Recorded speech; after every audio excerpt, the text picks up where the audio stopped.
मुंबईपेक्षा ठाण्याचे उमेदवार हे अधिक श्रीमंत असल्याचं समोर आलेलं आहे। गेल्या 9 वर्षांमध्ये उमेदवारांच्या मालमत्तेमध्ये मोठी वाढ झाली आहे। परीक्षा सरनाईक यांच्याकडे सर्वाधिक 381 कोटींची संपत्ती आहे। मुंबईमध्ये मिनल तुर्डे यांच्याकडे सर्वाधिक 55 कोटींची मालमत्ता आहे। आर्थिक प्रगतीमध्ये ठाण्यातील उमेदवार एक पाऊल पुढे आहे।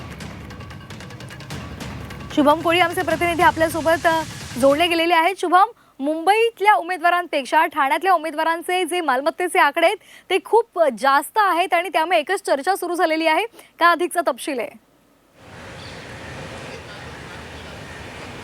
निश्चित पाहिलं तर आता 9 वर्षानंतर ज्या आहेत त्या महानगरपालिकेच्या निवडणुका ज्या आहेत त्या समोर येत आहेत आणि पाहिलं तर आता उमेदवारांची संपूर्ण जी आकडेवारी देखील निश्चित झाल्यानंतर त्यांनी एक पत्र जे आहे ते महापालिकेकडे दिलेले आहेत की ठाणेकर जे उमेदवार आहेत ते मुंबईपेक्षा एक पाऊल पुढे असल्याचं कुठेतरी समजलं जात आहे। मुंबईतले जे उमेदवार आहेत त्यांची मालमत्ता जी आहे ती 55 कोटीची आहे। मात्र यापेक्षाही तिप्पट आपण विचार केला तर ठाण्यातील परिचय सरनाईक आहेत ज्या मंत्री प्रताप सरनाईक यांच्या सौभाग्यवती आहेत त्या देखील निवडणुकींना ज्या आहेत त्या सामोरे जात आहेत।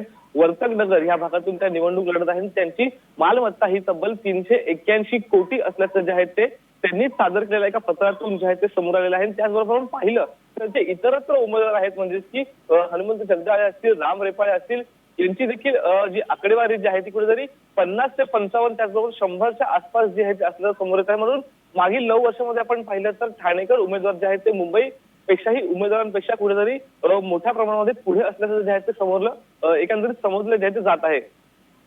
अगदी धन्यवाद आपण दिलेल्या या सविस्तर माहितीसाठी।